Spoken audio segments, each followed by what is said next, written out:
Let's go. We got people in the hot seat. I am live with Aaron O, and this is the hot seat. We got some hot takes. We're going to agree, disagree, but it's going to be an interesting one today because America's favorite team. What is your thoughts already on how beautiful America team is doing? Yeah. The Cowboys season is officially over. Ended with destruction at the hands of the Philadelphia Eagles. I think it was like a 35 point loss. And it just went to full destruction mode from the coaching staff down to the entire team, ownership, everybody. It's blowing up in front of everybody's face. You got upset employees calling out the bosses, and it couldn't happen on a better day. It couldn't happen on a better day. I am so happy to see the Dallas Cowboys get destroyed by my Philadelphia Eagles, and officially in their season, they played with a backup quarterback because, for many reasons it happens. They thought he was the future at one point because he played well one season, and they thought he could do it again. 5+, I think they had like 5 turnovers. I don't know, something like that. It was just beautiful to watch. Unfortunately, the Cowboys fans will be back next year. They're going to have a new coach. I'm sure of it. A lot of new players, and they might need new ownership. Just is what it is. It's just how football is supposed to be played, sir. What were your thoughts on this? How are you going to get rid of? My first thought is this: how are you going to get rid of ownership? How are you going to kick him out of the seat? He paid for everybody. That's number one. I think he is the number one contributor to all of the division within the team. However, with that being said, McCarthy, he did it to himself. He got a couple of people fired that took on other jobs, and they are flourishing in other places. So it goes to show that it wasn't those people that was under him. It wasn't his goddamn his offensive coordinator. No, it was not, because guess what? His offensive coordinator went somewhere else, and he's doing absolutely great. Offense is doing well. And this man, he was doing scapegoat after scapegoat after scapegoat. He even said himself to get the job that he lied. Now, granted, he's been in the coaching world for a very long time. I think about maybe 3 decades. He probably been coaching longer than I'm alive. But however, he's been doing a horrible job at it since he's been a coach. I don't know. I'll be honest with you. I do believe the coaching is really bad. Most things that happen in Dallas is pretty bad, from ownership to the coaching staff. Some of the players are good. I think Micah Parsons, who came in from injury, I think it was his first game back since early on in the season, made an immediate impact and caused a fumble. I was upset. But he is an elite player, one of the best at his position. Some people argue he is the best there. And so being that great at something, it must suck to lose. Oh, it must suck to lose, and it must be horrible to lose to the Philadelphia Eagles to end your season. I believe that team is in the middle of a meltdown, sir. So now my next question is, what are they going to do with Dak? Do you think they are going to move Dak Prescott? Because the way how Jerry Jones was talking about Cooper Rush that they was doing, they looked better under Cooper Rush. So I think that was a shot at Dak. Also, I believe Micah Parsons early in the year, he gave his top 10 quarterbacks, and he casually left out Dak. I think it's really something going on in that locker room.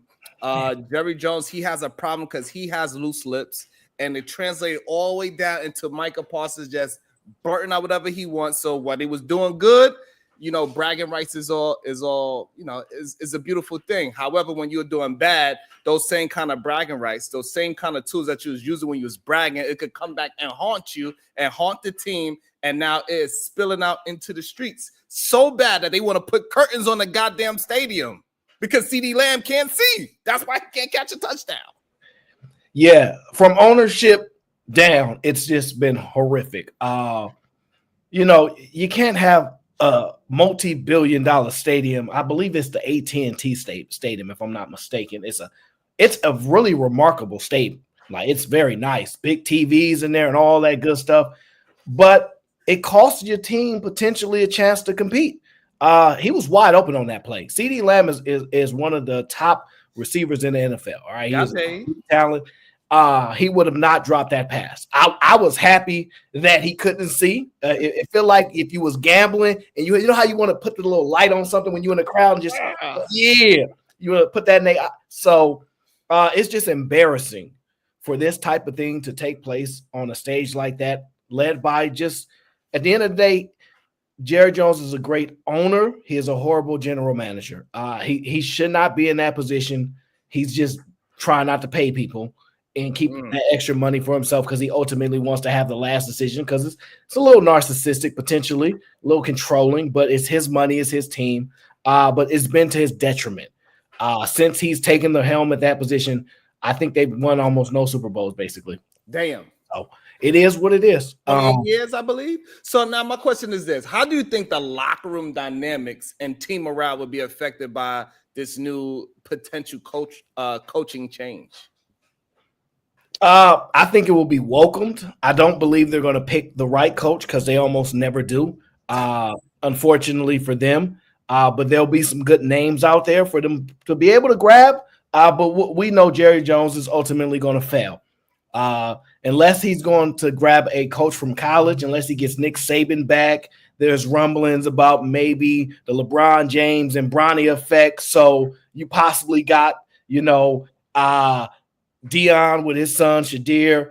It's a they've been throwing that. I've been hearing that floating out there. I just don't believe that they're going to pull it off. That would be very interesting. They get rid of Dak, bring Mr. Shadir in. Bring his son Shiloh in because he was already doing a dance yesterday anyway, whatever day they played. So that would be interesting. He do need a home. Why not bring him back to Dallas? It's going to make everybody love the team again. That's for sure.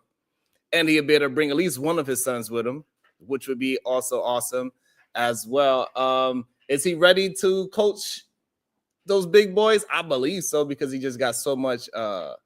He's almost like royalty in sports now, right? So it would be interesting to see Deion Sanders as a coach, especially if he get a chance to coach his own son. But I don't think Jerry Jones is going to give Deion Sanders what he would need to actually be a good coach. That is the issue, what I'm seeing. Yeah, Deion won't take it because Jerry wants too much control. And when you're making a jump like that, you want to make sure you have the most control over the situation you possibly can. I think as somebody said they want Belichick. That's cool if you want Belichick. I don't believe it's a situation he wants. Dak is a really good quarterback. I just don't think he's the guy. I just don't believe coming off that injury is a really difficult injury to come back from. So I understand that it usually takes some time, but the season is over. Hey, tank. Go ahead and tank and go ahead and get you the number 2-3 pick and see if you can get lucky and roll the dice. Speaking of taking, what gave him the idea that you cut a running back and then you pay him money to tell him to come back and thought he's going to get better? How does that make any kind of sense? And also I want to know, do you want to see if anybody want to come up and challenge anything and be in the hot seat with us? So, guys, we created the hot seat. So how this show works is only one person is allowed to join the show at a time. If you can sustain the hot seat, you may stay in the seat. If the audience deems you not worthy or somebody wants to take your spot, you will be kicked out of the hot seat. But if you cook it, they might support you and bring you to the hot seat. But something that we trying out, having some fun, because I just don't think everybody is going to be allowed to sit in the hot seat. We'll see how it happens. So if someone believes that they can sit in this seat and talk sports with us, believe that they can argue their side, they can get in the hot seat. So should I put the link in the pin it? How should I do this? Yeah, you can drop the link. And if someone wants to come in and tell their side, let them try. But hey, listen, this is the hot seat. Do you think the Cowboy fans are crying right now, or they are or you think they enjoy the fact that they're going to get a coach that's actually competent and that he can move in? It's possible they could get a new coach that can move in. They're not getting Bill. They might as well forget that. Bill Belichick, he wants way too much quietness for a Cowboys team. He don't want his players talking, so Micah's going to have to put that is not possible. When Brady and them was winning, it was no talking and bragging and boasting on how good or bad a player was. It was none of that shit It was none of that kind of talk going on at all. They are not going to be able in this lifetime, in our lifetime, to get a Bill Belichick unless Jerry Jones die and pass it to his next of kin. Well, we both know he's gonna live forever. It's some Cowboys fans. Listen, I'm gonna stop doing Jerry bad. He is one of the better owners. He is normally willing to spend money. People don't understand when his time does come and he leaves the Cowboys, it can be similar to how what's going on with the former Oakland Raiders now out in Las Vegas after Al Davis passed away. They might never recover. It could be that bad. So it is what it is. We know Jerry's Jerry, but we don't know what to expect. But we did hear one of the Cowboys players express his discontent with management. Do you have the audio from Micah? I do have some audio for it, and we also have somebody that's willing to get in the hot seat. Yeah, I see. Let's see. Good day to you, lads. How are you doing today? What's your thoughts? What up, though? But this is my thoughts on this. I think Jerry intentionally is throwing this season. That's why he paid Dak. That's why he paid CD Lamb, because he had no intention on winning. I think that Jerry Jones is tanking for another wide receiver. No. What? Think about it. All these 13-win seasons, what type of draft picks have y'all gotten? Okay, so I don't even know what to think about this crazy idea that you have that he is tanking on purpose. He said that go ahead and get yourself injured. We're gonna pay CD Lamb, and so we're gonna tank so we could go and grab what wide receiver from what college.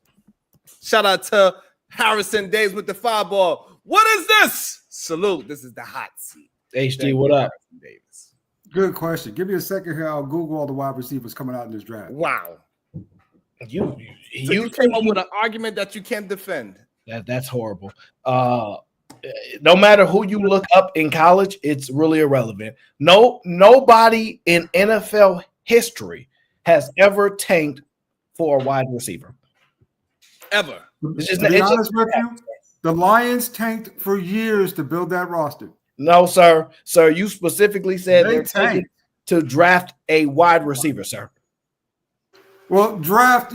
How about first round players? Some first round draft picks. Oh, so you just throwing things against the wall now. You just like I'm just saying because y'all called out specifics at this point, and I'm just saying, hey, that he could have tanked to get better players on his roster. That is not infallible. They just asked Brian Flores to do it. Okay, Jerry.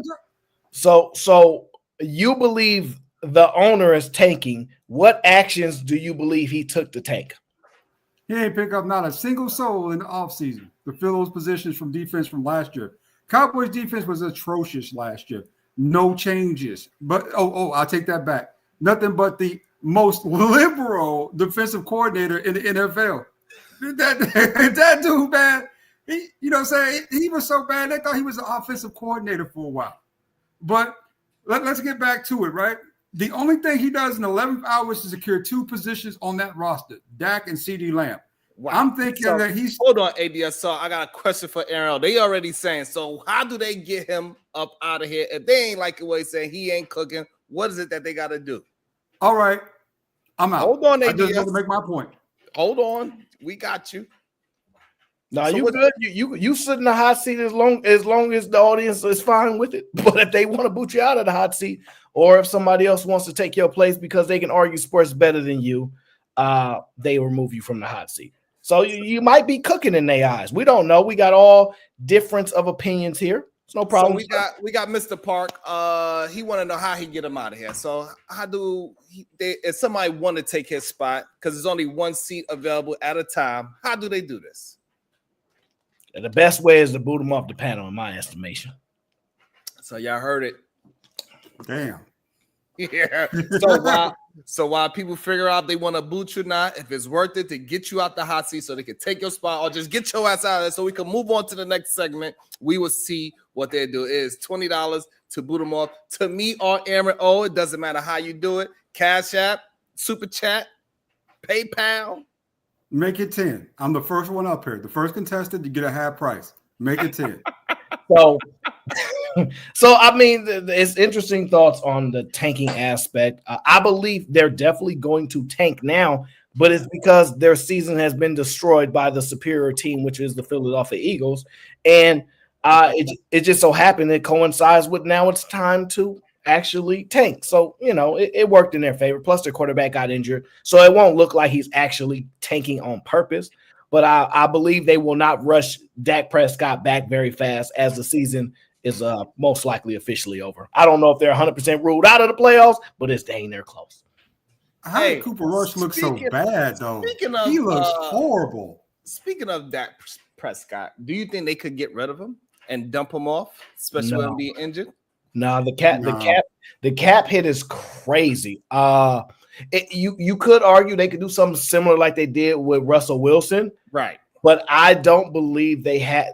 That would upset all of the Cowboys fans. For like Cowboy Nation is different than the Denver Broncos, so you can't just cut somebody who's been to the Pro Bowl, who's won a playoff game, probably one of the more successful quarterbacks that they've had in a long time, and replace him with nobody. You'd have to get somebody else, and I don't think there's nobody there. Shout out to them boys. How about those Cowboys? All right, ADS, even though you got a ridiculous take, we're about to get into this audio real quick because that was absolutely ridiculous, sir. We're going to get into Micah Parsons. Let's see what he is talking about with his beautiful coach. Yeah, just as I'm coming back. Mike's on the final year of his contract, so outside there's, of course, going to be questions. What's the sentiment inside the locker room, and what do you tell people who are wondering about whether McCarthy will be your coach next year? That's above my pay grade about if Mike is coaching again next year. But, all coaching aside, Mike can leave and go wherever he wants. But guys, I kind of feel bad for his guys like Zach Martin and guys who might be on their last year on their way out, because that's what I wanted to hold the trophy for. You want to win games and do great things with those type of legends who put in more time and work than Mike McCarthy ever did. So those are some harsh words from your star, your young star. What is your thoughts when your young star, he's not even calling him coach?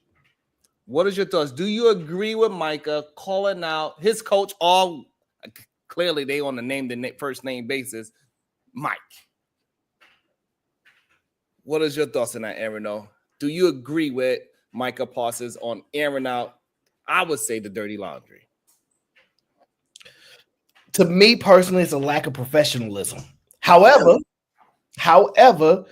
to me, what it's showing is that the NFL players, right, and they can definitely attach this to LeBron James, okay, have ever since LeBron has showed people how to take control of their own destiny and get their own media companies, become this force, I believe that at this point, they no longer look at authority. Yeah, Cowboys down bad. They no longer look at authority as the coaches are above them. They look at it as we partners now. Like, you might be the coach, but we partners now. Like, I'm important too. You ain't over us. We ain't just employees. We partners. They changing the dynamics of it. And I think it's dangerous because we need hierarchies. But a lot of these younger players are not the old dogs. So they don't actually look at it the same way and just fall in line and be quiet. So although I think it's a lack of professionalism, it gives us some insight about the power that the players now have, what they understand, and the of what they're willing to do. But I also think Micah Parsons is he don't like that coach. Mm. He's a bright young man. He knows full well what those words were going to do to the media, as he is now in media to a degree, and he's been a pro for a couple years. He kind of knows how incendiary those words were going to be, and he did it anyway. So I do think it's a lack of professionalism, but I do think it's raw and honest. And, sometimes this is what some of the fans might want. The fans might want their best player to get him up out of here this way. But, that's how I looked at it. Shit. So I look at it as it was blatant disrespectful for sure. I don't believe he should have done it. And clearly, this is a young man that he watched too much The Walking Dead, because he turned his head coach into a zombie. Literally, his days is numbered. He's going to be out of there by the end of the season, more than likely. And if he was able to find some way to get re-signed, I don't even know what to even think about that, how they would have to change everybody. I think he would lose a majority of the locker room, and they would just be on another 2 or 3, 4 season, however he gets signed for, if that's possible. But I think he is a dead man walking. He is a zombie. That is the end of Mike and his run. Hey, it was a good con. He said it himself, that he lied to the goddamn owner to get the job. He got a couple of people fired. That was good for the team, clearly, because they went somewhere else and became successful, which is insane to me. I think all those things is absolutely, like somebody said in the chat, those are writing on the wall, and it's over for him. And that stupid beard. And he was not tanking on purpose. No, this is just bad coaching. This is clearly, we can see now the difference between good coaches and horrible coaches. Quarterbacks and coaches, they go hand in hand. So therefore, Mike got to take the full brunt of the downfall of the Cowboys in recent times. He's just not a great coach to that locker room, because who's going to call out Micah for saying that? Who's going to stand up and say, Mike, like this, he's a good coach, we love him here? If no players come out and say they love the coach, it's a problem. Not one. Not even Dak. Well, that yeah. Well, not even Dak. Dak got enough. Everybody. He loved everybody. He Mr. Optimistic. So look, listen. They my dog Laguerre believed Dak is still the future. He believed Dak is still the future. I told him he better go ahead and tank, but he says no. Fight. So it is what it is, man. The future of what? You know what? As long as Dak there, the Giants have hope. So I appreciate Dak being there, because that means that the Cowboys is not going to make it past the first round. So it's good. It's good for my Giants, because they're about to revamp everything. They're going to get rid of, my homeboy over there, Daniel Jones, he always like he got the stupid face on, like something happened to him. However, so Dak remaining there, they really have no choice, to be honest. He's in New York right now, about to go to surgery probably on Wednesday. And once he get that surgery, that's a wrap for him for the season. And this is the second time that happened. It's all busted. Well, I got some take on that too. I mean, Micah Parsons basically gave him the boo, do your thing. You know what I'm saying? He gave him right there outside the apartment. You know what I'm saying? Boo, do your thing. Go get your stuff. Do your thing, though. That's what he basically told McCarthy, which is highly disrespectful. I mean, extraordinarily disrespectful to treat that man that way. But I think that Jerry planned on getting rid of him at the end of the season anyway. Even if it was 13 wins, I think he was done, unless he got to a divisional round with little to nothing, right? So, but if you talk about a head coach, I should probably go younger, I would think. That's the new trend, right? No, that's definitely not the new trend. But what do you think? That is your second bad take of the night. But what do you think about Dak being top 10 quarterback? You really believe that he could be arguably top 10 quarterback in the league? He's had potential for right now. Do you think Dak Prescott is top 10 quarterback? With his hamstring torn off the bone? No. With his skill set, they just say he's healthy. Top 10 regular season, right? Yeah. Possibly, yeah.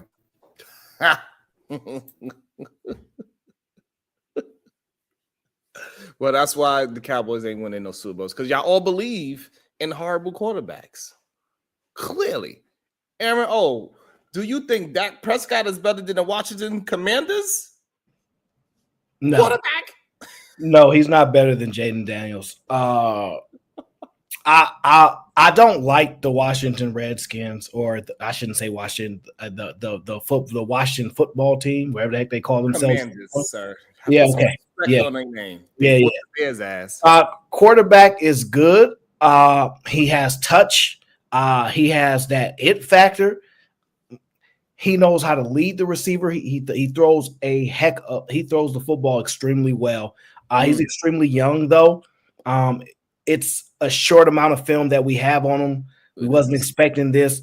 I need to see things like this duplicated over multiple seasons before I jump past there. But he's playing way better than Dak Prescott was playing up until this point. So I could make the argument that the Dak is no longer a top 10 quarterback using the sample of the Gauda games that he played up until this point. Also, I believe Mr. Daniels, his next opponent, I believe he's going to just pass his way through that next opponent as well. I believe they're playing a pretty good team coming up in the next week, upcoming week. And I believe he's going to whoop that team's ass, to be honest. Do you know what team that is, ADS? Do you know what team Washington's playing this Sunday coming up? Hold on. I wonder. Emro, have you any idea who? And my guess, I heard that they're playing the division leader. So the team that's ahead of them in their division, they're going to be playing them. Eagles. Yeah. I don't believe that they will be able to beat the division leader. There's too many reasons for that. We'll get into that maybe later on during the show. But I definitely want to get into the next segment of the show. So let's dive into let me see here. Steelers, Redskins. Okay. Ooh. That was a really, really good game. Came all the way down to the wire, back and forth. I want to know, did Russell Wilson prove to you that he can take this team all the way to the Super Bowl? I absolutely believe that this is the rebirth and rebranding of Russell Wilson. Everybody in the NFL left that man for dead, especially what Denver did to him, which was completely downright dirty what they did to him.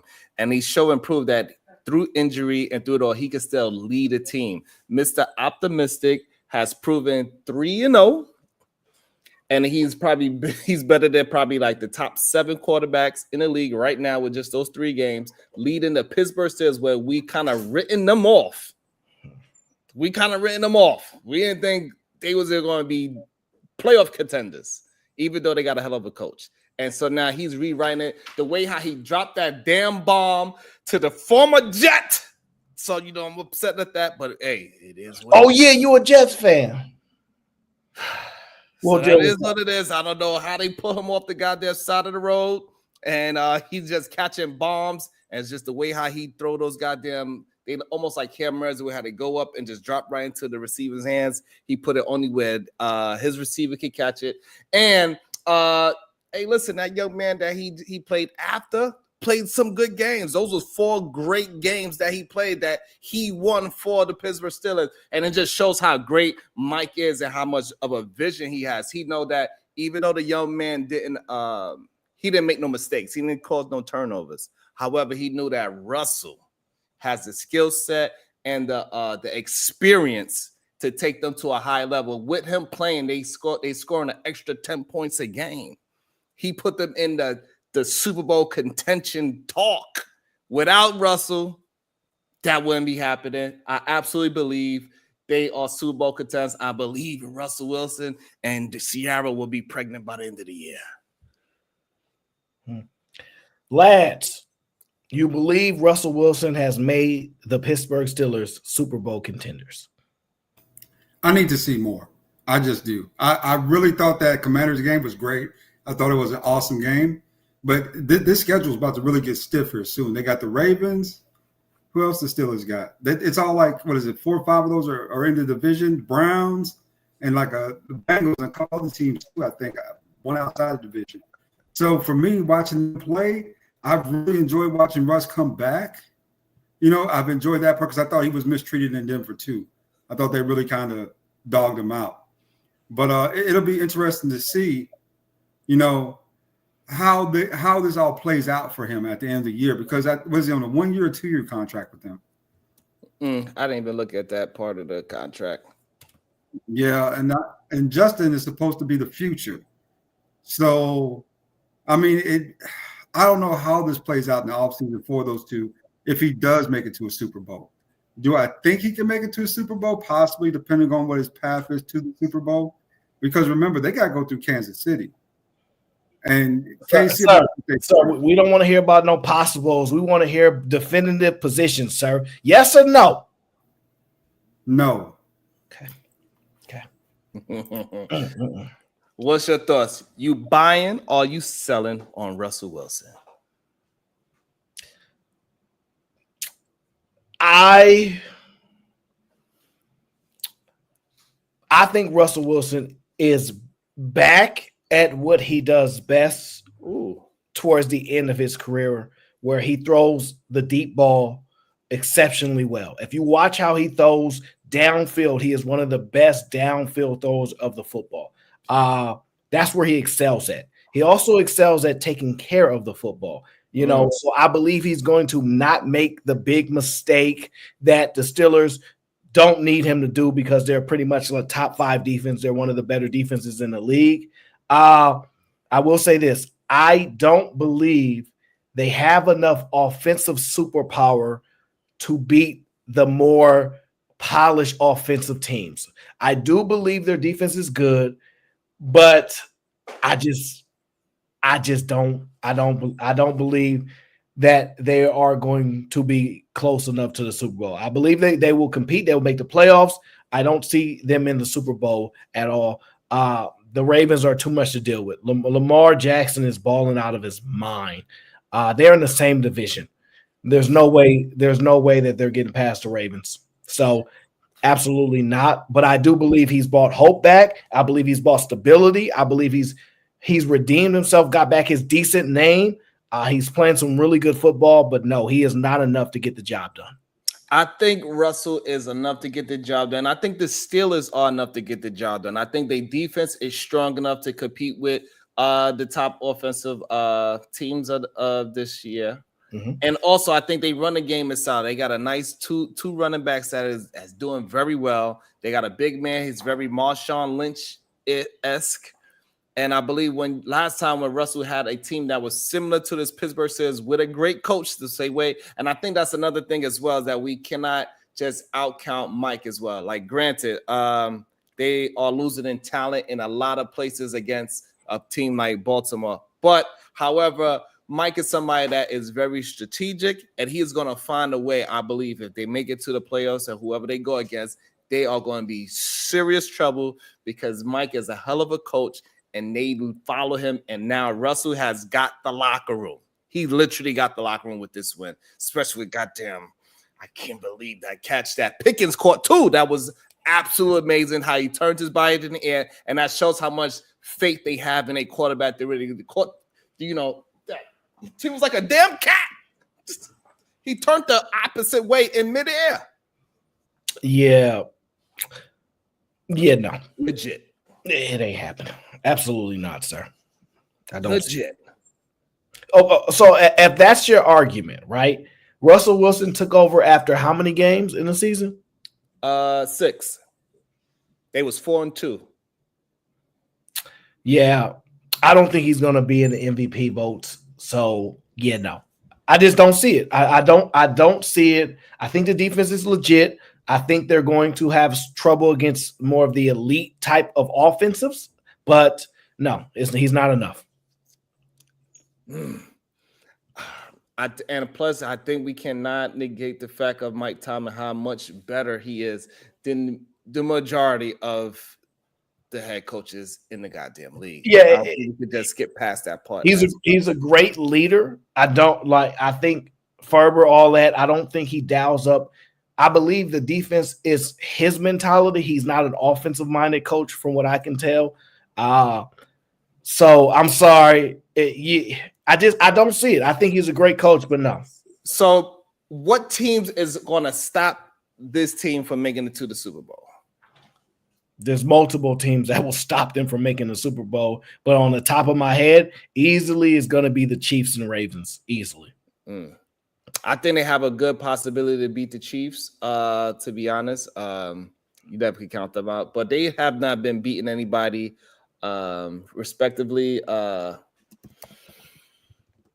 with any kind of, and nobody's scared of them. No kind of intimidation. They have not dominated any team in the NFL, even the bad teams. They come close. They almost lost to Bo Nix, which was insane to me. So I think as the team get more faith in the Pittsburgh Steelers, they find ways to be dirty and win games. Even when they won their Super Bowls, they wasn't that great. They figured out a way to get it nice and dirty, swing no damn flags around like a goddamn helicopter, and they find a way. I believe in the Steelers. Yeah, you on the island by yourself. And I believe it's 22-1. I might be a betting man. I might be a betting man. You'd be a horrible one. Speaking of those Kansas City Chiefs, do you think they actually got a legitimate shot at going first undefeated? With them playing the Bills, being underdogs against the Bills this Sunday. Going undefeated is one of the more difficult tasks there is in the NFL. The last team to do it in the regular season, I believe it was the Patriots, and they lost in the Super Bowl. I wonder who they lost to. Damn. I don't recall. I have a very bad fuzzy memory. If it ain't the Eagles, I don't know nothing. Some of those Manning boys. So the thought is this: I do not believe they will go undefeated. If that's your question, I don't believe they're going to be able to pull it off. No. Shit. What about you, ADS? You think they're going to be able to pull off an undefeated season? I think that they might be able to do it. Whoa. Interesting. I mean, here we no. I don't want to hear might, sir. Did you hear what I said? I said no. It might rain tomorrow. It might not. We don't do that in the hot seat over here, my friend. Come on now. Take a position. Nothing but absolutes, right? that's right. So let's start with this. You got the Bills November 17th. Okay, that's probably gonna be one of your toughest games. And you beat the Bills 3 times. You know, you beat them a few times already, right? So I think they can beat them. It's a 4-3. Kansas City beat them 4 times and 3 times to Josh Allen. There you go. Then after that, you got the Panthers. Now they might sneak you, but I seriously doubt that, right? Panthers put up a fight, but they're done. After that, you got the Raiders. So that's a yes or no before you go ahead with the yes. After that, you got the Chargers. Yes. So you're saying undefeated. They can run the ball. I don't think they're gonna go undefeated. I don't think by the time when they start really understand that they're in the playoffs, they're just gonna play for the number 1 spot. They're gonna start resting people. They're gonna rest their players and give them a break so they can recharge and get rejuvenated. They're gonna play them a little bit, but they're not gonna play them as much. So they might lose a game or 2 at the end of the season. Because I don't think they're really more concerned about I don't think they are going to attempt a undefeated 3-peat. I think they care more about the 3-peat than an undefeated 3-peat. And they actually have a legitimate chance to make history of being the first team ever, I believe. Correct me if I'm wrong, Aaron. No, would they be the first team to ever 3-peat in the NFL? In the Super Bowl era, yes. Whoa. So I think they care way more about that than an undefeated. But if they was to go undefeated and 3-peat, forget about it. We got the reverse goat in the NFL. Yeah, it's not gonna happen. No 3-peat neither. Now they got 2 tough teams on the way out. 2 real tough teams on the way out. They got the Texans. Nico Collins should be back. And then their last game of the year is against the Pittsburgh Steelers. Absolutely not. So who is going to stop the Kansas City? They always find a way to win the game. It doesn't matter if it comes all the way down to special teams. They picked on that poor man, number 54, with his bad technique. They picked on him all 3 kicks. They got 2 blocks out of his ass. And I don't know how that that's how special teams go. They look for the fish. He was the fish. They knew that block was not by luck. It was by design because they are very well coached team and they know exactly how to win and not allow them to lose. I think it's not enough being said about how they find the ways to win. Yeah, that's fine and dandy, sir. But if you watch the games, Patrick Mahomes is still a great quarterback, but he's missing throws that he normally is dead on. He's not seeing the field as dominant as he used to see the field. I understand in the NFL a win is a win, but to see a Super Bowl defending champs eke out a victory by field goal at best against one of the worst teams in the NFL. While their offense, they can't go undefeated because we've really never seen a team go undefeated like that with just straight defense besides the Bears. Since the Bears, maybe. You could argue the Ravens, even though they weren't undefeated, but I just don't see it. There's too much competition. And Patrick Mahomes he's not playing at the elite level he would need to play to overcome not being an powerhouse on offense. I don't see it. So this is how I see it. I believe if we're going to compare it, Andy Reid is Phil Jackson and Patrick Mahomes is Michael Jordan. I think the NFL got the LeBron James first and the longevity in Tom Brady. Played forever. I think they got LeBron first, and now we are seeing the Michael Jordan era for the NFL. And Patrick Mahomes is Michael Jordan. Yes, and he's going to be the first 3-peat. He's going to sit out 1 year, maybe play some baseball because he was pretty good at that too, and come back and do it again. So basically, what you're saying is that he's going to lose the first 8-9 years of his career, then did a 3-peat. Family issues, and then 3-peat again? Absolutely not, sir. He about to get his first 3-peat. There will be no 3-peat in this NFL. I'm going to tell you why. It's almost impossible for any team to make it to the Super Bowl without injuries to key players. This team cannot overcome these injuries. If injuries happen to any of the better players, they are done. They cannot overcome these injuries. Now, keeping it real now, Aaron, you leaving out a lot of factors here, brother, that you ain't putting into play. They're getting back Pacheco in a week or two. So if they get back to Bills, they get back Pacheco. Those crazy legs get back out nobody. There. And then all of a sudden, D-Hop is starting to heat up too. If you haven't noticed, 2 touchdowns, no saying the last game, 86 yards, but 2 touchdowns the same. Brother, the Chiefs are starting to bring it all in. Kelsey's catching balls again out there.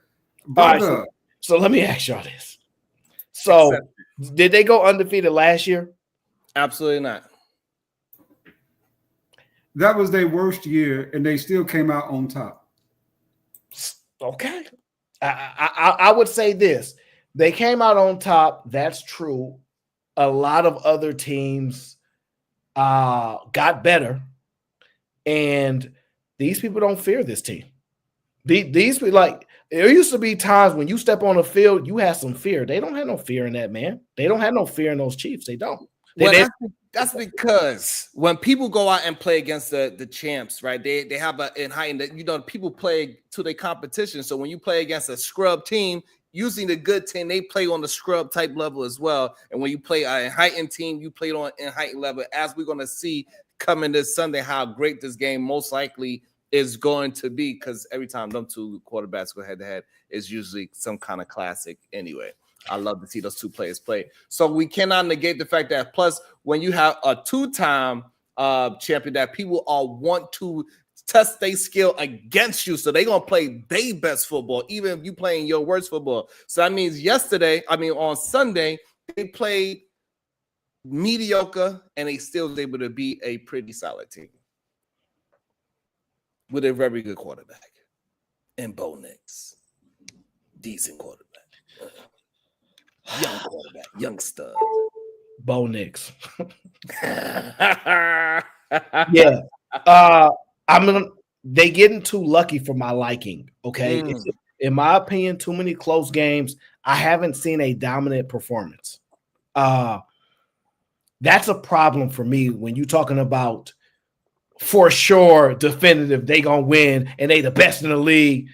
I need some dominance, and I don't see that. I don't see the dominance in them offensively, and I don't even see it defensively. Although I think they're one of the better teams, they are not the number one defense. So no. However, their defense is good enough to make it through. They were man, I gotta look at this. They are their defense is good enough. That's number one. You always have Patrick, and you have one of the best coaches. Is there ever coach the goddamn football? They are going to three-peat.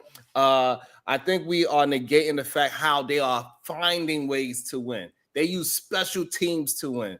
And I understand that dominance looks good and it looks scary, but ain't nobody scared of no goddamn Detroit Lions if it's going to be in the Super Bowl. Ain't nobody afraid. And that's why I think it's going to be. It's going to be Detroit versus Kansas City, and Kansas City is going to be the first team to ever three-peat, and he's going to make history. That's Sharon, now we got to say it out loud. Now, Detroit's got a special defense. They have a spectacular defense out there. No, they don't. Yes, they do. No, they don't. Their defense is not ranked in the top 15. Might be underrated, but what I'm seeing is some good football on defense. Yo, this is the hot seat. You cannot just walk past that. Okay. Everybody else is wrong, Aaron. You right. Go ahead. You right. You know, say you right, Aaron. You know it. You know what I said was they don't have a top 15 defense. Now, anything beyond that, it ain't about me always being right, sir. I'm just talking about specifically that. Now, you may make your magnificent argument in the hot seat about how they have a special defense. Continue on, sir. 3 games. People forget about the game they had against Jordan Love with the 2 picks. That was a good game for me when I saw that. Detroit played Green Bay, and because Jared Goff didn't look as great either that game. This last game, Jared Goff threw 5 picks, and they still win.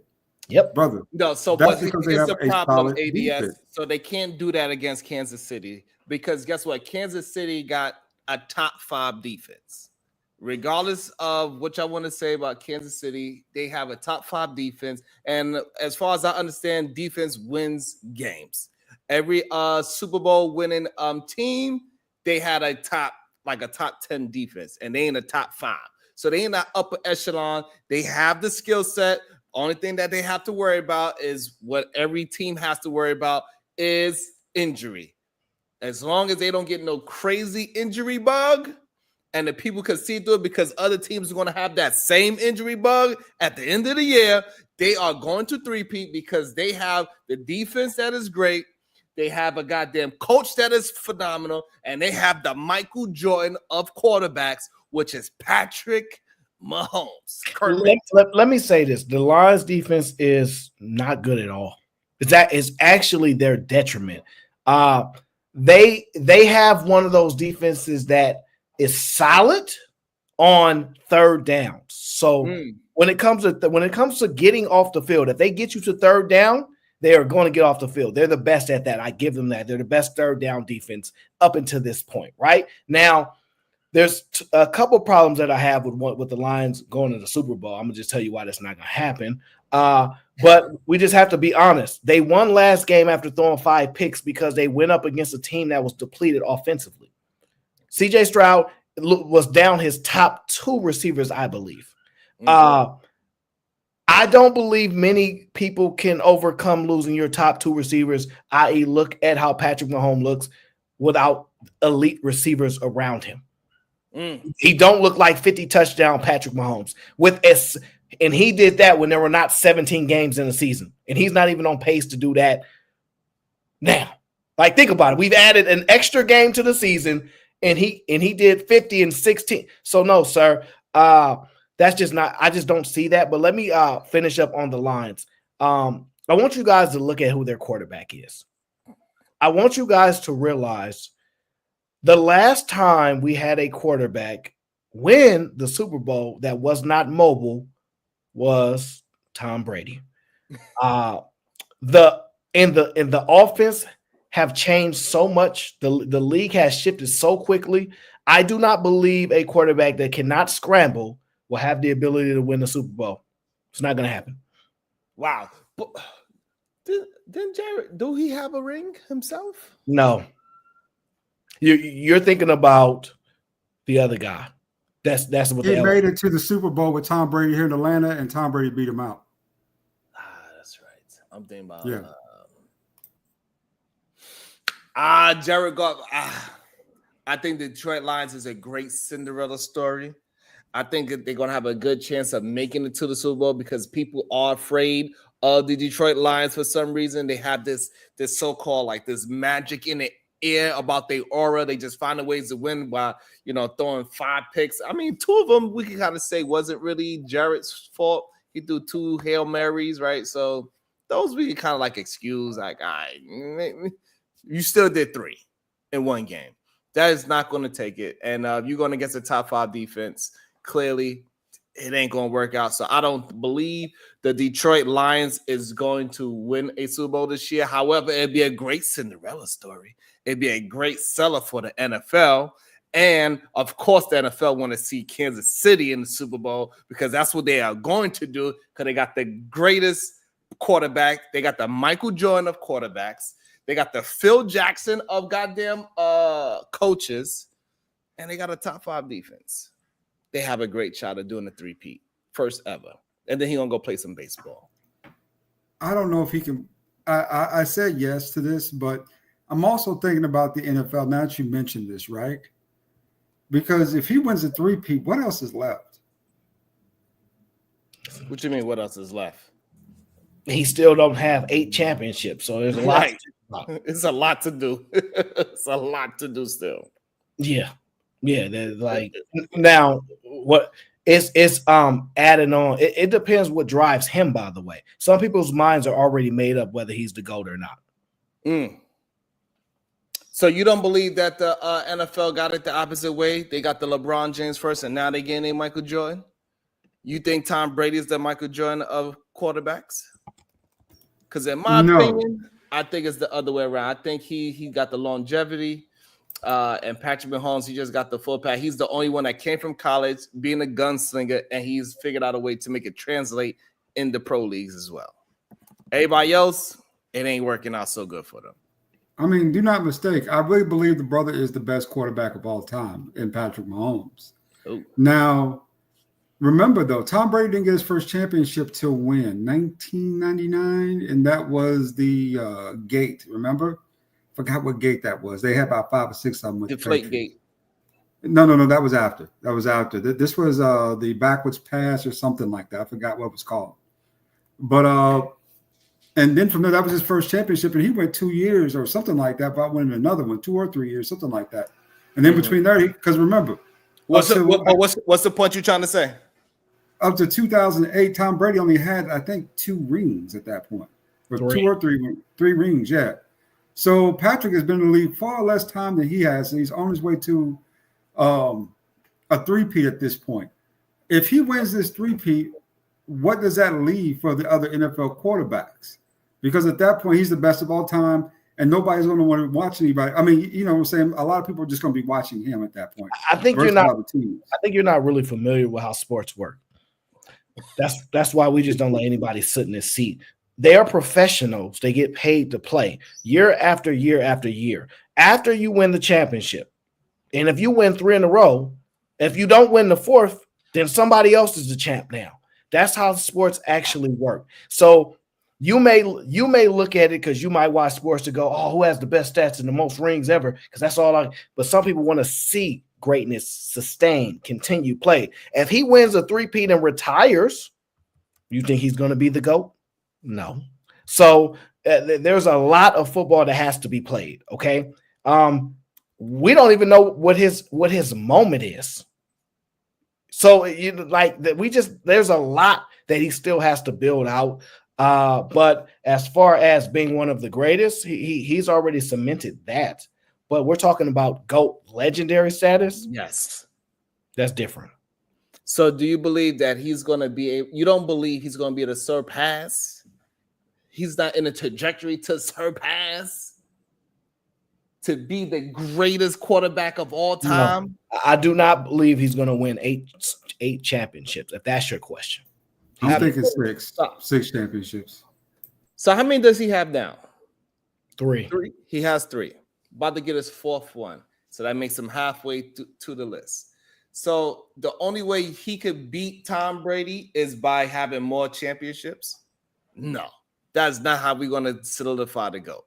Because Russell in basketball got 13 rings. Nobody look at him as no damn GOAT. Mike got 6.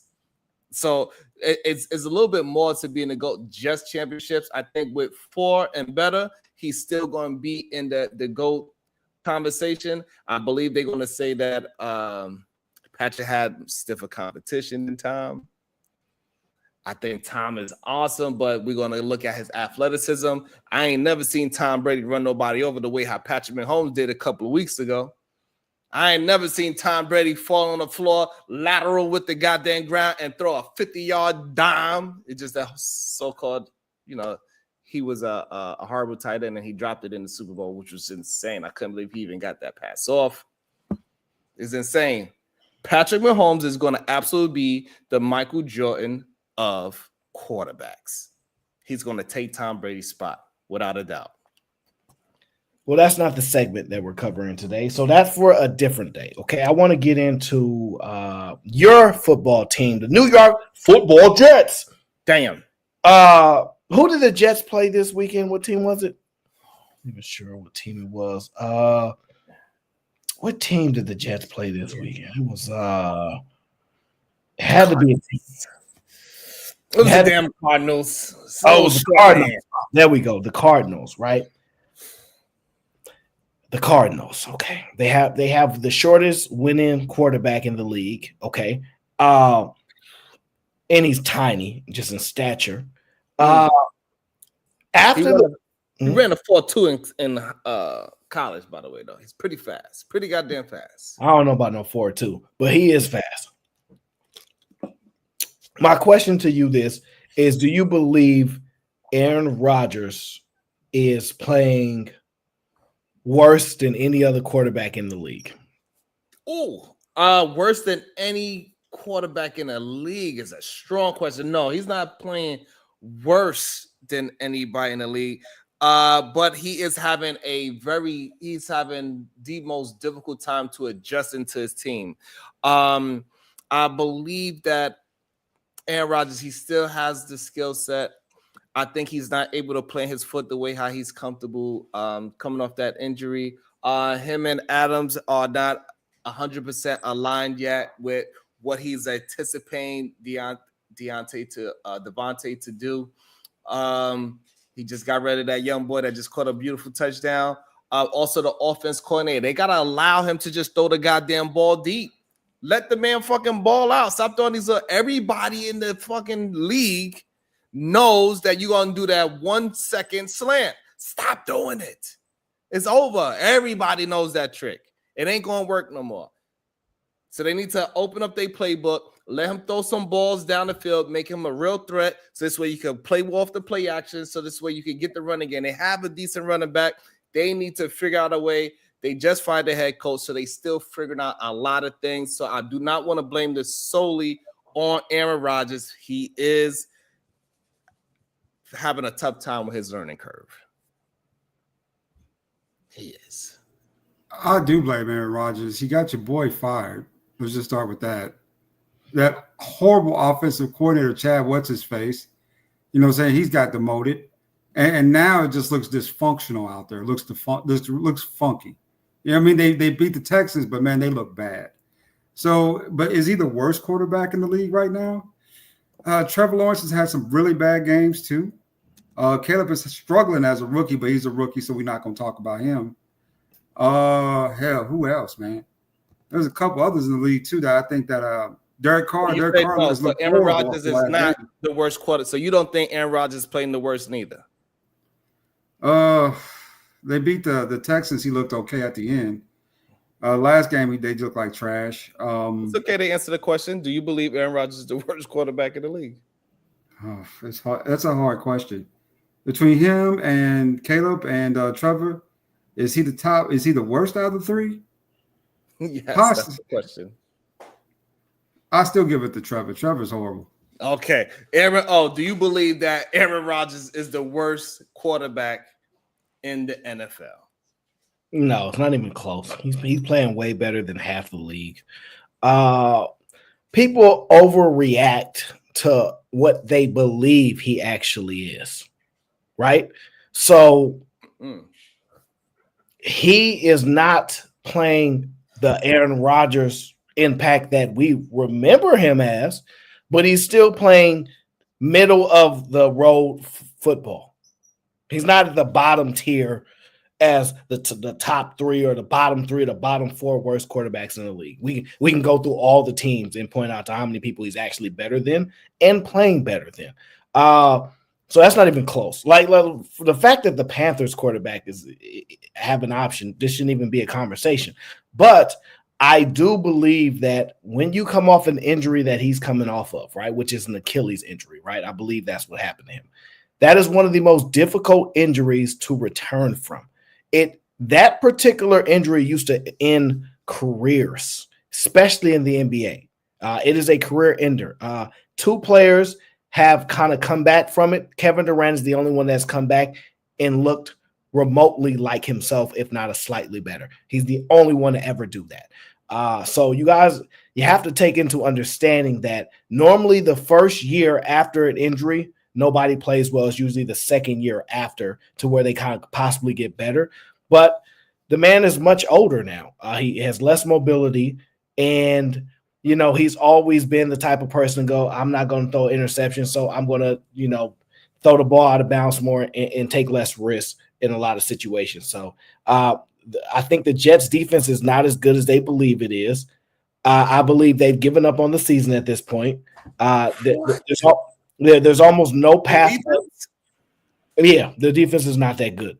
It's overrated. What do they rank in? I believe they top 5. I don't give a damn if they top 5. So being top 5 doesn't mean anything? Not if you give up 31 points.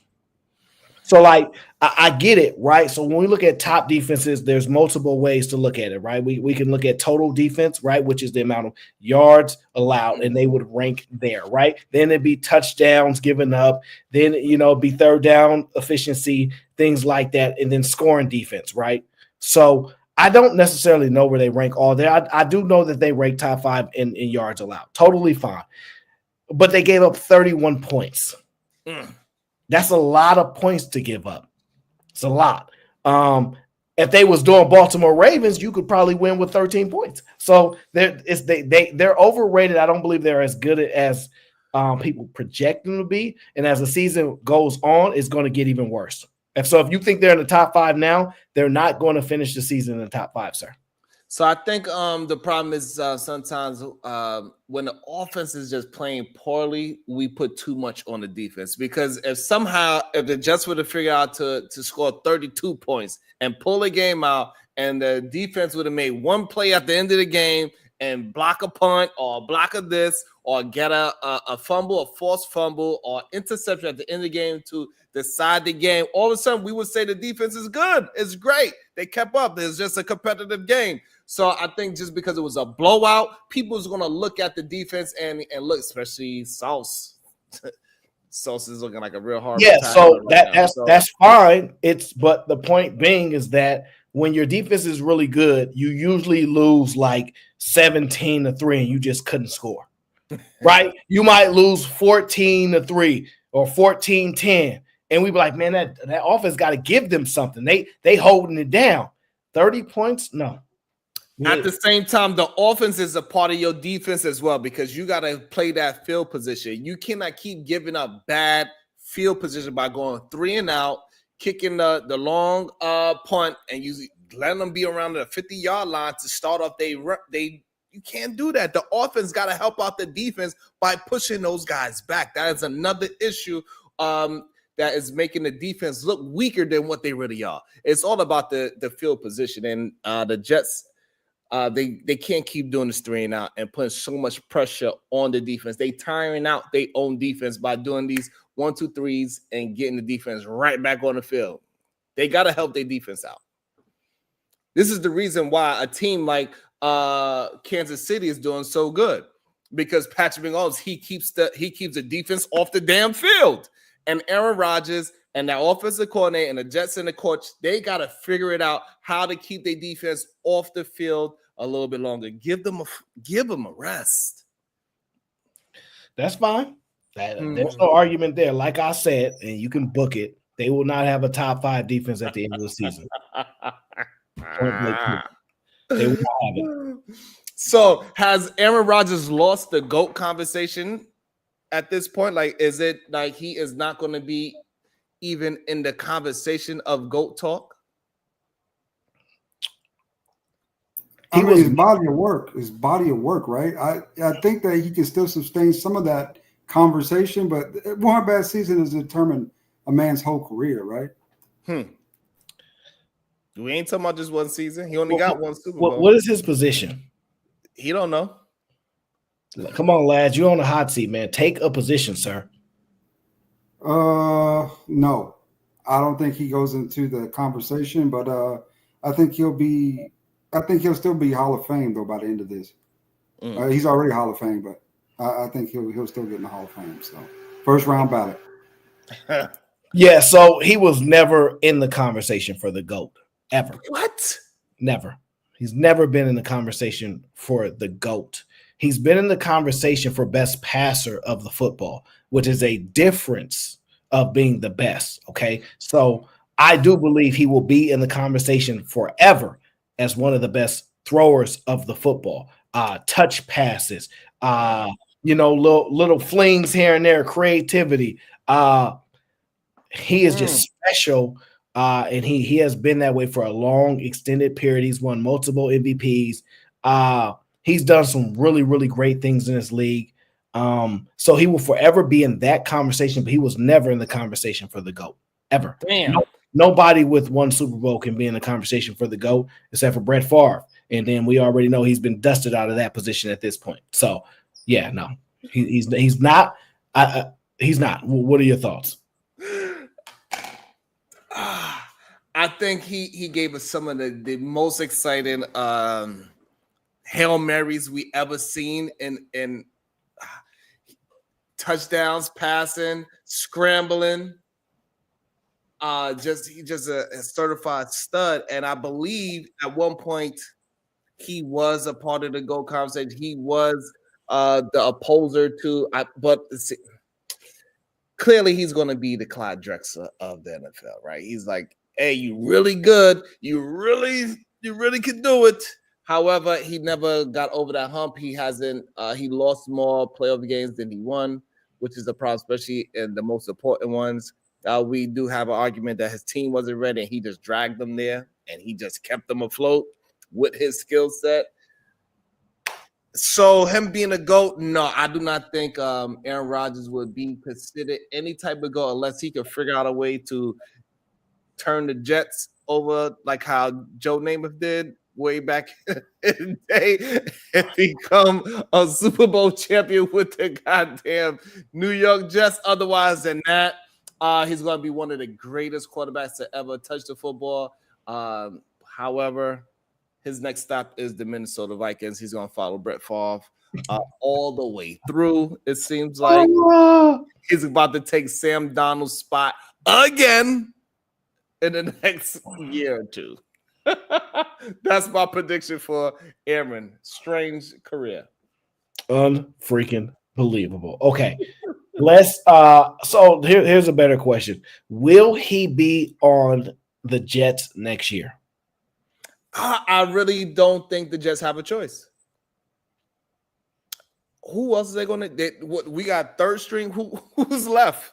We don't got no quarterbacks left. Jordan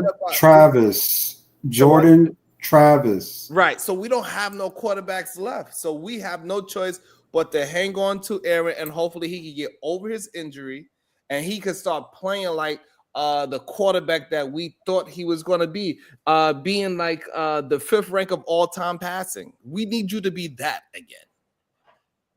And that's why he was somewhat considered a GOAT, right?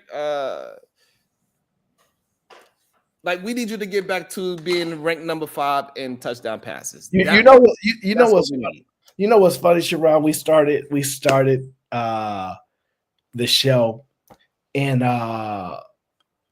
we was having a lot of fun. We was making fun of the Cowboys. You remember that? I have to ask you a question, sir.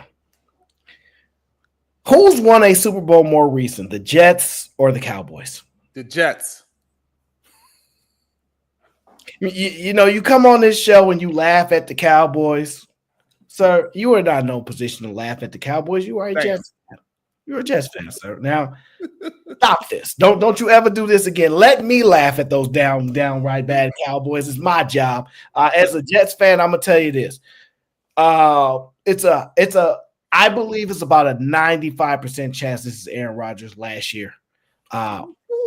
Jets. I don't believe he may return with the Jets because I don't think they're going to want him back. I think that this has been a failed 2-3 year process now at this point. 1 year, really.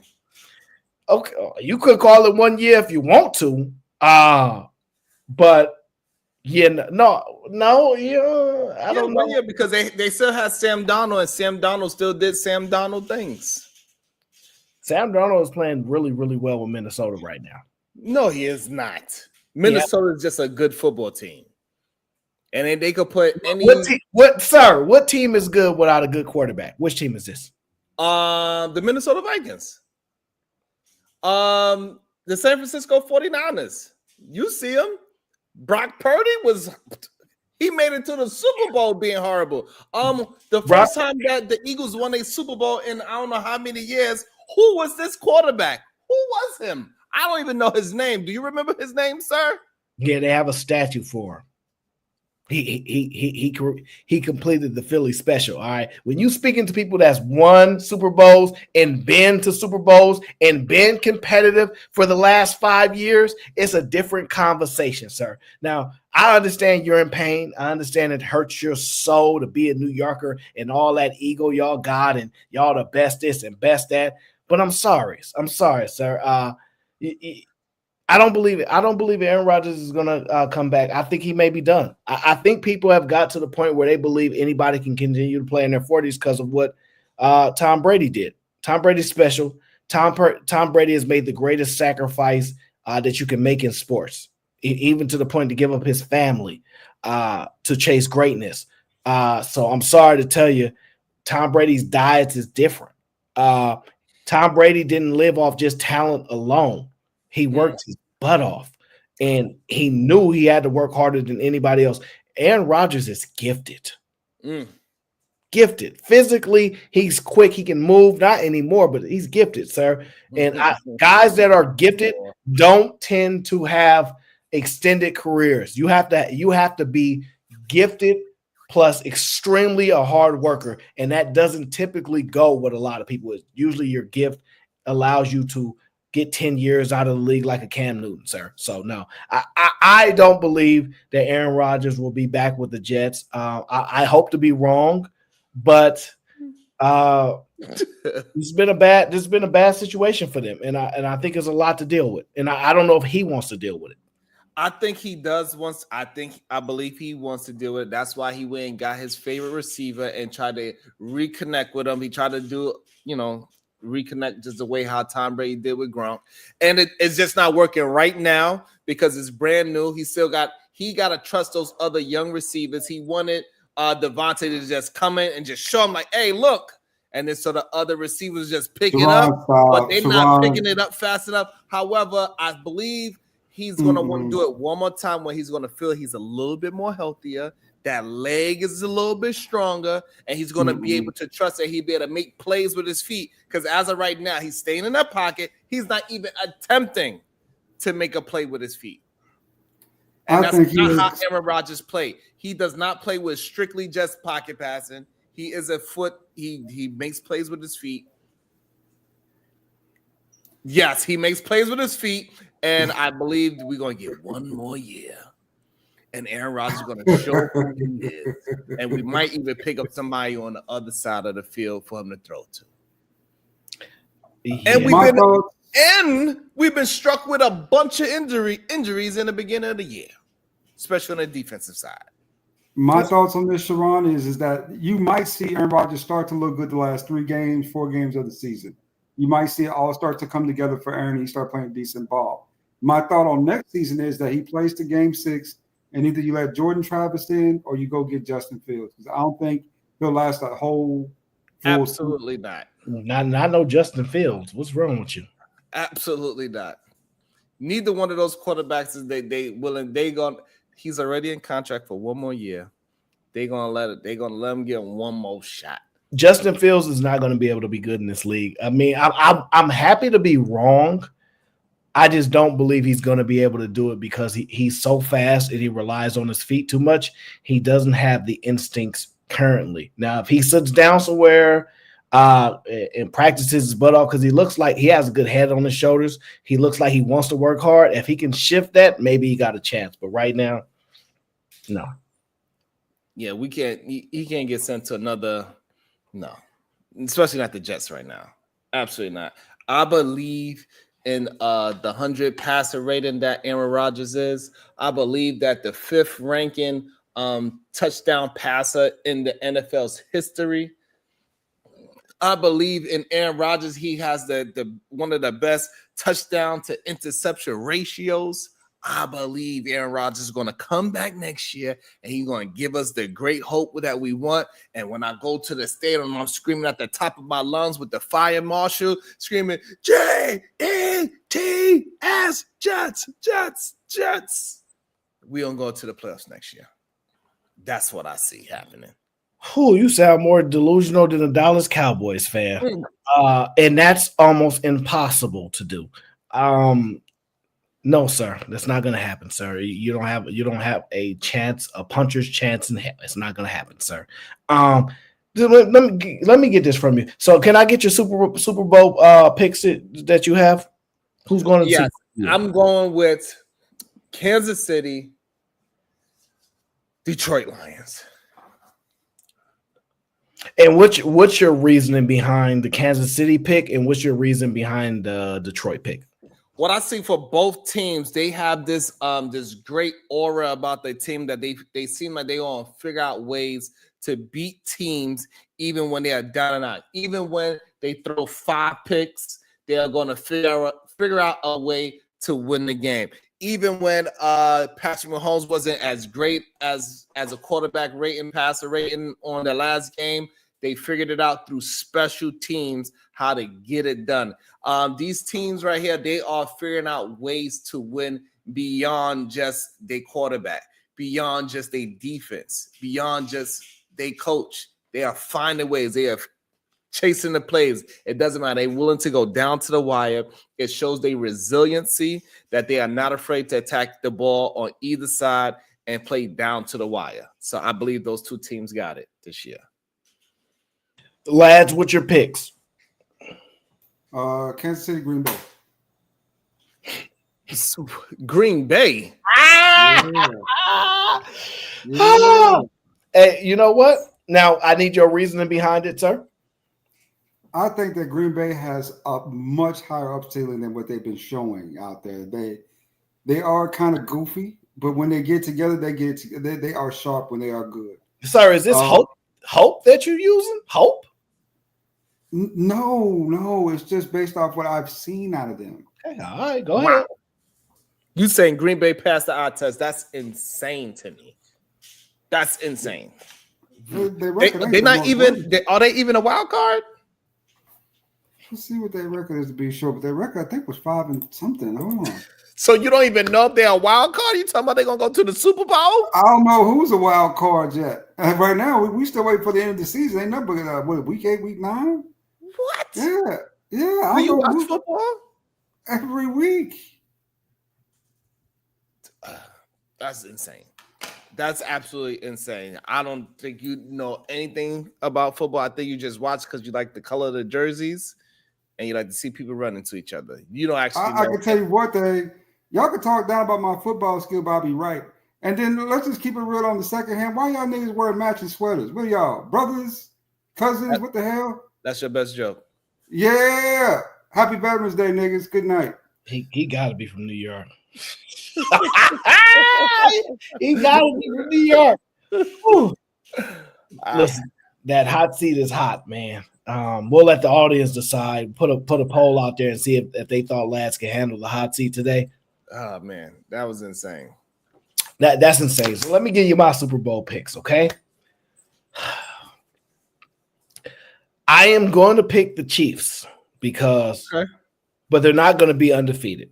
And then they're going to lose soon. All right, they're not going to lose in the last game for resting players. They're going to lose with their players healthy. But I believe that they're going to get to the Super Bowl. I think it's more entertaining that way. I believe it's going to be a rematch between them and the Eagles. However, I believe this time the Eagles will reign supreme. I think the Eagles have the ability to match them defensively. But offensively, it's night and day. The Eagles' offense is 10 times better than the Chiefs' offense. They're way more explosive. They have way more offensive weapons and options. They are finally – and people don't really understand because they don't watch football a lot. They don't understand that Jalen Hurts is under like his third freaking coordinator in 3 years. So he's learning multiple different offenses year over year. Just because your head coach is there does not mean that the offense is the same. So he's literally had to relearn a bunch of different offenses. And then if people know anything about Vic Fangio, his defense is very complex to learn. As y'all see now that people are gelling and figuring it out, you're looking like this is actually pretty good, and they got some really good skilled players. So I have the Eagles beating the Kansas City Chiefs in the Super Bowl. A revenge of the game. I don't believe anybody in the NFC is better than the Eagles offensively and defensively. They're better than everybody in the NFC at least. The Niners, their defense is no longer elite. They're not what they used to be, and that's what usually got them. Detroit does not have an elite defense. They have a very decent defense that is very strong on third downs. As I said, they're the number one third down defense. They get off that field, so that is something they can hang their hat on. I think their quarterback's inability to be mobile will be their downfall. Once a team is able to generate enough pressure, and when you're under duress, that's when people like him make his mistakes. And I don't believe they're going to be able to beat the Eagles mano a mano. So I have the Eagles as the top team in the NFC. And I have the Baltimore Ravens and the Chiefs 1 and 1A in the AFC, with the Chiefs edging it because they have the better quarterback. So I think it's going to be a repeat. And that's if everything stays the same, meaning no injuries pop up or nothing crazy like that happen. That's how I foresee this season actually playing out. Woo, the Eagles. Listen, first of all, I hope the Eagles don't make it. Because, I am a New York fan. So it's like anything Philly can't make it. I don't care if it's the Phillies, the Eagles, the Flyers, all of that. We cannot support none of that, right? Even when a couple of times when we needed the Eagles to do something good for us and beat a team so the Jets can make it, they couldn't do that. So no, fly, Eagles don't fly. Absolutely not. Hey. It's not going to be enough, sir. It's not going to be enough. But I do think the Eagles do have a interesting chance for sure. They, like you said, this year they are one of the top, if not the top. How can we argue that they are not the top? You still mad about Saquon, huh?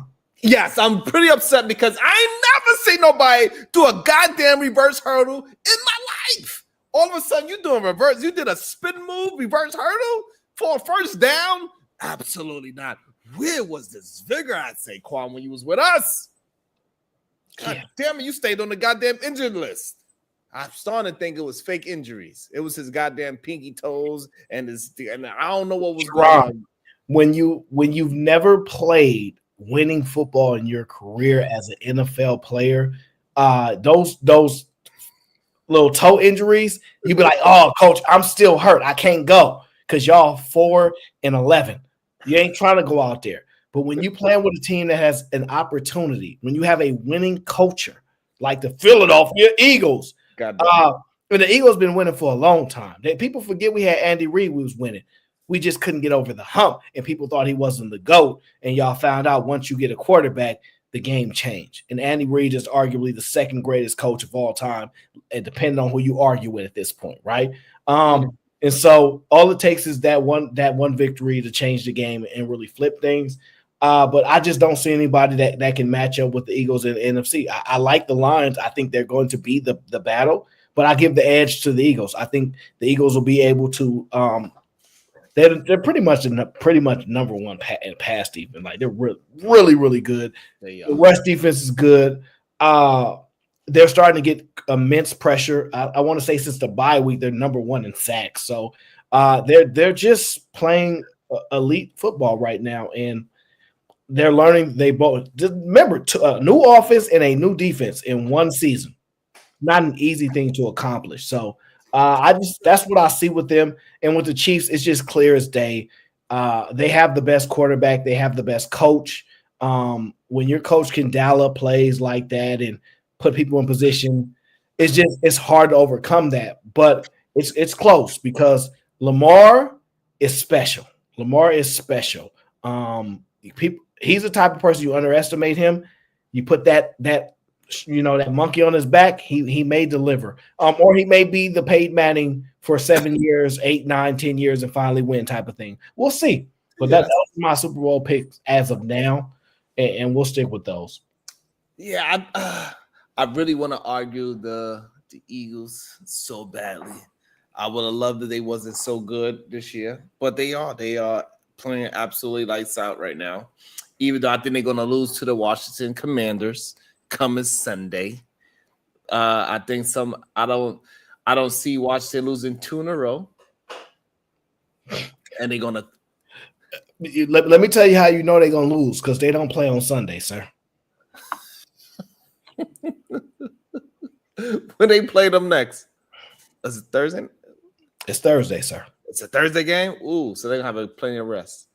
There ain't no rest at all. This is a short week, sir. They playing through what? Today's Monday, Tuesday, Wednesday. They play in 3 days, sir. 3 days. Oh, damn. It's a short week, sir. And that's why they're good. They got a nice young quarterback. He's able to go through that short week and be strong and get it through and get it done. No, he's not going to be nice and healed. No. He's not. To me, I love our cornerback. He is special, man. He is special. I'm so glad how he was able to draft him. He's special. I watched a lot of football in my life. The kids all hawking skills. Like, he just eat and bleed football, man. He's special. So we finally hit with a cornerback. People are going to see he is really, really good, man. He is really, really good. Even as a rookie, I'm extremely impressed.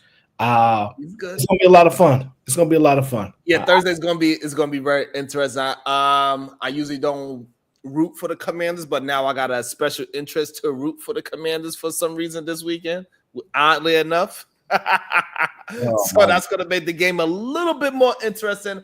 I'm going to say the Commanders is going to win by 3. That's what I'm predicting.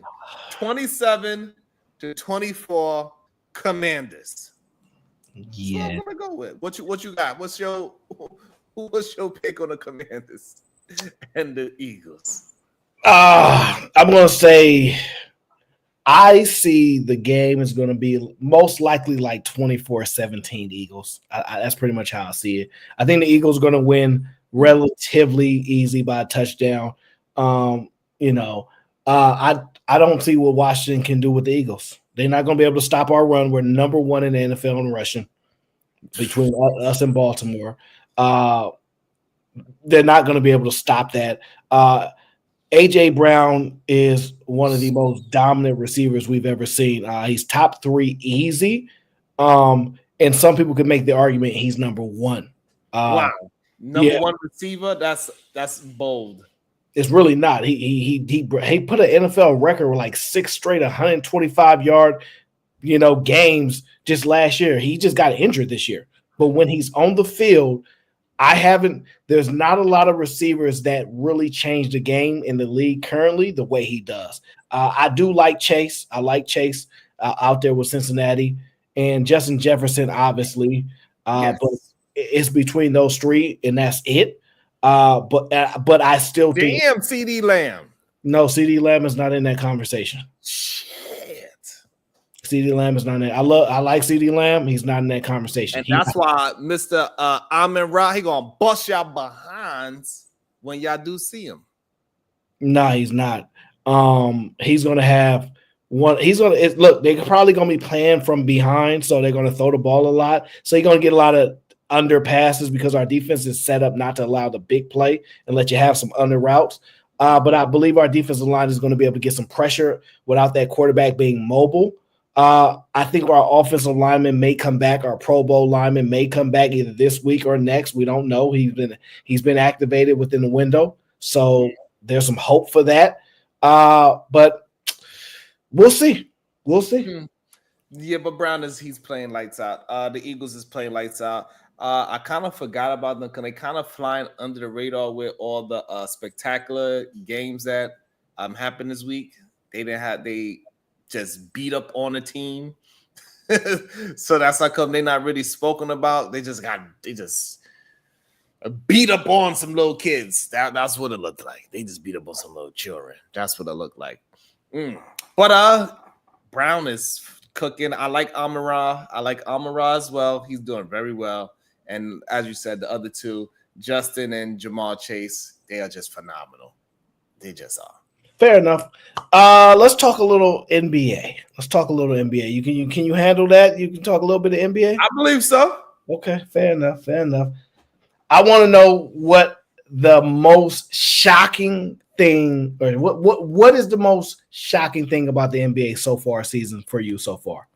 The most shocking thing is the Milwaukee Bucks. How horrible they playing. I thought they was going to be a real contending-like team, and they just not found a way to gel these three mega stars. They could not make a big three for real. Even though Giannis, he did do a really good job the other night. I think he had 40-something points. However, they cannot mesh the Damian Lillard, and the Bucks is horrible this year. To be honest, crazy. They are like, I think they number 4. I think they rank 14. They horrible. They in second to last place. That's the most shocking thing to me. Seeing that everybody's healthy and they playing bad. What about you? I would agree with that. That is the most striking thing. I would say this, based upon that position, because I think we both agree, Milwaukee Bucks, or you could actually, if you want to go like shocking sided wise, you could look at the Cleveland Cavaliers and go undefeated, right? After playing some of the best teams, right?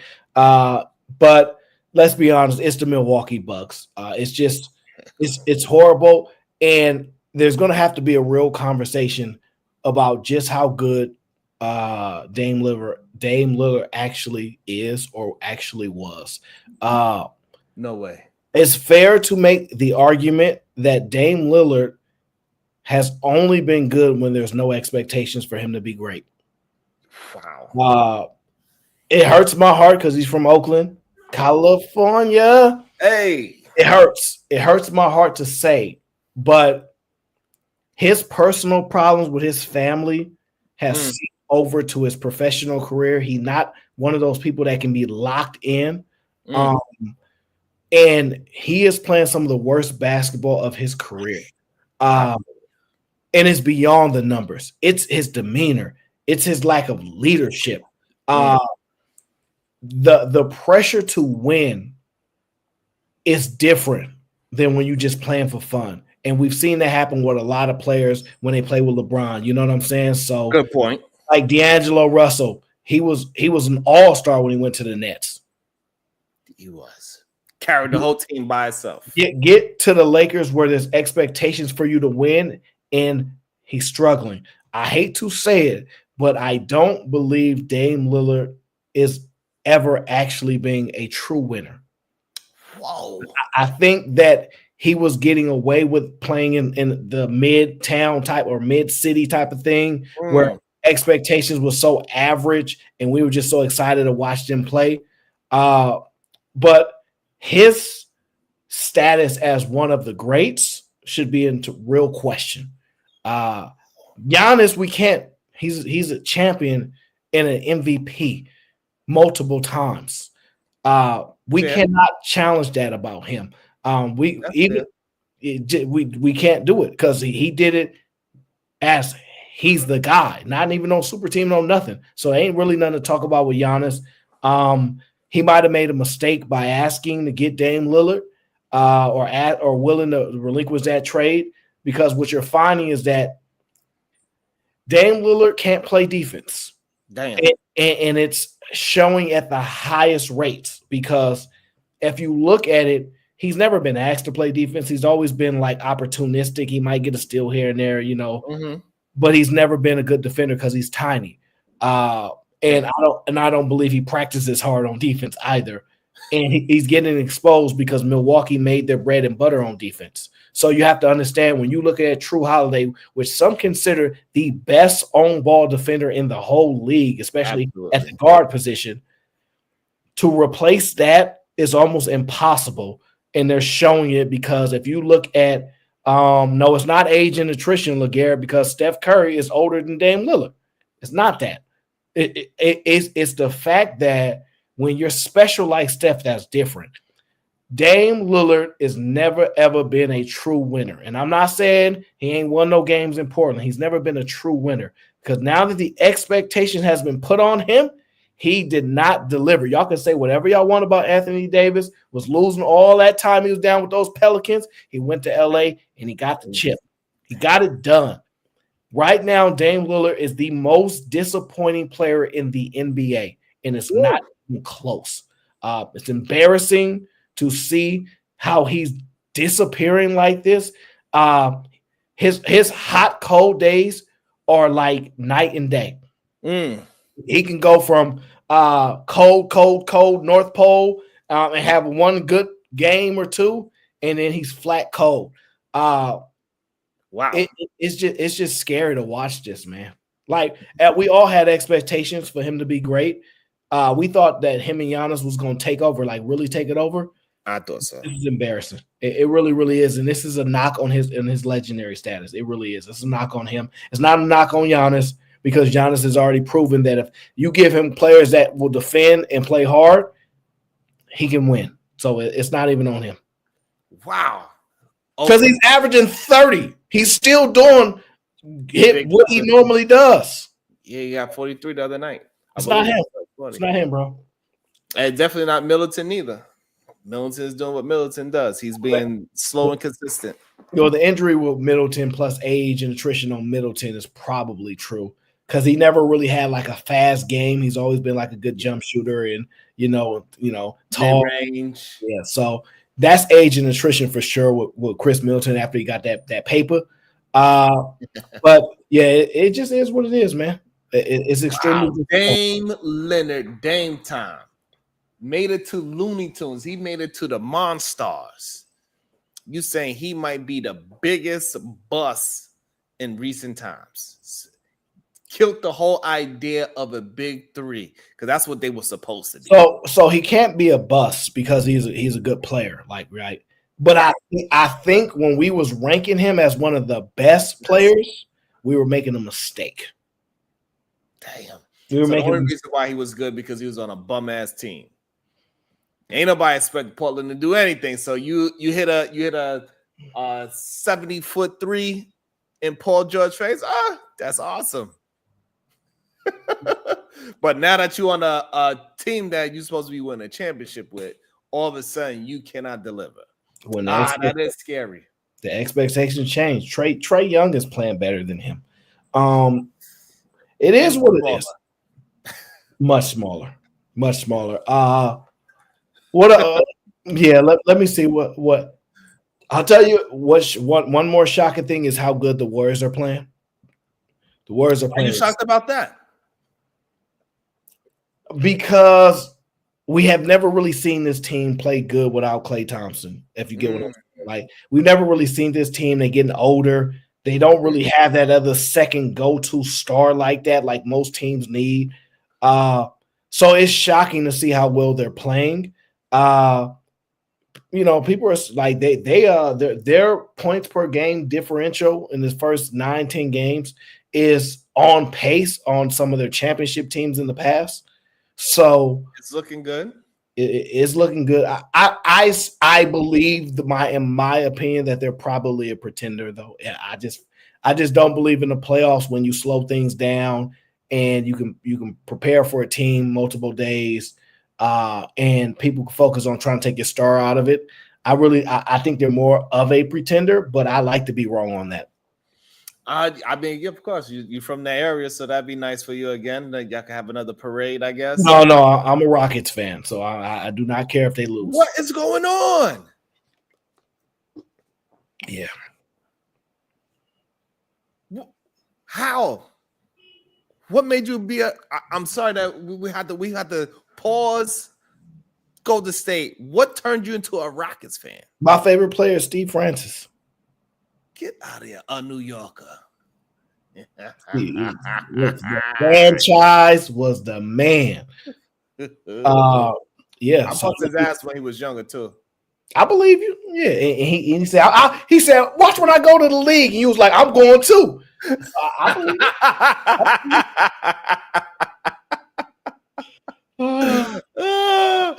Oh man! Speaking of bust, what do you think about Bronny James? He made his first NBA shot. However, he has been demoted to the G League, and his first game at the G League, it was sold out, and LeBron was in attendance, and he did a decent performance.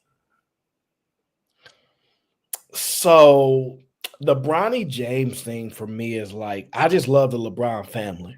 I want to just say that, just as far as politics aside, because I don't really give a damn about politics. You know my position on things. How they conduct themselves as a family, how each of the kids is on the straight and narrow. You know what I mean? Nobody's really in the tabloids. To be able to isolate their family and present these young men to the world, I am astounded at it, to be honest with you. When you compare the Jordan family in comparison for that type of fame, I'm extremely impressed, right? That's on the personal side of it. On the sports side of it, Bronny James is not an NBA ready type player. Wow. He's undersized. I think he's 6'2", really 6'1" with some shoes on. His physique is not like, he's not a man child. Okay. He does have fundamentals. He's not a great shooter. He's not a great ball handler. He is a hard worker and he's a good defender. He has a good head on the shoulders, but he's not gifted that way. It's similar to how the Ball family is, where LaMelo's the best, actually, even though Lonzo is like extremely talented in his vision and things like that. LaMelo is the best. He's the youngest one. The same thing probably with the James family is Bryce, who's taller, actually may have a better chance of success. But ultimately, I don't see Bryce. I see him possibly having a career in the league if he can get on his Patrick Beverley. If he's able to do what Patrick Beverley can do, right? Really, really defend at a high level on ball defense, which I think that's possible for him, then he can have a good 7, 8, 9, 10-year career, maybe, because defense is always needed.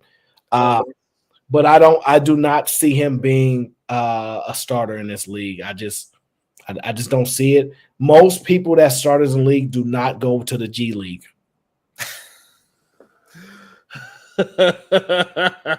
But also he's very young. I think he had so much on his name. We tend to forget that he was picked last. He was picked like what, number 54? 63? I don't know. He was very far down on the rankings because mainly because of his size. His age as well is a reason why his father wanted him to get out there. He tried to make history. He did, right? Technically. He even did his daddy's move on his first bucket in the NBA. He did that that nonsense play. I think he could be a good player. I just think he needs to get a little bit more bulky. He needs some more minutes, and the only way he's going to get minutes is through the G League. However, I think it's also not a good idea at the same time, because the only way you're going to experience NBA basketball by getting those garbage minutes and playing in the NBA, because it's a different league. You're playing with maybe 1,000 people in the stands. I was watching it. He scored 6 points, four assists. He looked decent. No. Do you know what he shot from the field? Why you gotta be so petty though? I'm not being petty. I'm just saying. What did he shoot? I was trying to make him look decent. He was 0 for 4 on threes, which proves your 3-point shooting and that he's a horrible shooter. Mm-hmm. But what's his field goal? I don't remember his field goal. We can ask the chat. I believe it was 2 for 9 for the game or something like that.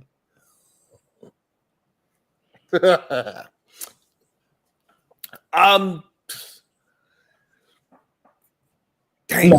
No. The best players dominate the G League, even on a low level of it. Because there's some really, really good players in the G League. There's not to knock that. He is really young. He should have stayed in college. Obviously, we know why he went to the NBA. They have a development league now. I get it. But I think it was a mistake to go to the league. I think he was better off hiding in college, where he could build his confidence to a certain level and possibly learn the game a little bit without the pressure that's going to exist with him being in the NBA. But it is what it is. I just think he's too undersized for his lack of talent in other areas. If he was like a great shooter, like a Reed that plays for the Rockets, right, out of Kentucky, right? If Isaiah Thomas style of play, the young one. Yeah. He need to at least be at that level. Yeah. If he's not a great shooter, he's not a great passer, then he doesn't have a position. You know what I'm saying? So defense is what he's going to hang his hat on. That's why he's made references to True Holiday as somebody he looks up to. Cool. True Holiday can shoot the ball. He can shoot the three. He really, really understands the game. He makes timely decisions. He is a ball hawk. So, and he is physically strong. And he could post up very well for a 6. What, he's 6'4"? Yeah, 6'4", solid. Yeah, he's no special. muscles, just all solid strength. Pause. That's a New Yorker stuff. But yeah, so I just it's nothing negative about him. I'm not saying anything bad about him. I'm just calling what I see. He's just not ready. But it was special to watch, and it's cool seeing what possibilities could exist in the future. You know what I'm saying? So, do you think so? With NBA teams, right? With Cavaliers starting at 11-0, there's only a few teams that really started this good. Do you think they are a real contender? And if they were to keep on building off this great run that they are starting to do, can they actually compete with the West Coast? No. The Cleveland Cavaliers are nothing but pretenders. If you look at the last couple MVPs, no one has been the size of what's their guard name? What's his damn name? Mitchell? Donovan Mitchell. Yeah, he's too small. He's too small. He's too small to lead a team to a championship. I'm sorry. That's crazy. He's the same size as Dwayne Wade. No, he's not. Yes, he's 6'4". No, he's not. He's definitely not. He's much smaller. Even just looking at him, he's smaller. It's not. He's not big enough, sir. I've watched his game enough to tell you he's not big. It's not going to happen, sir.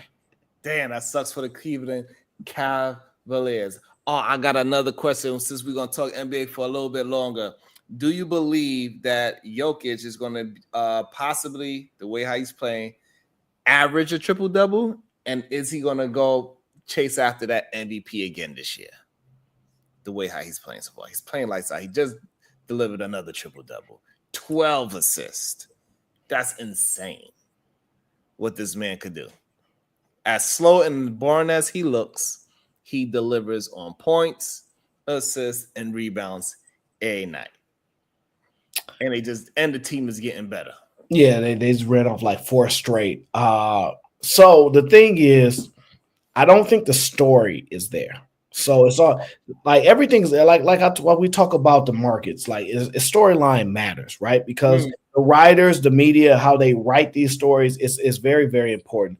I don't foresee him getting an MVP right now unless the story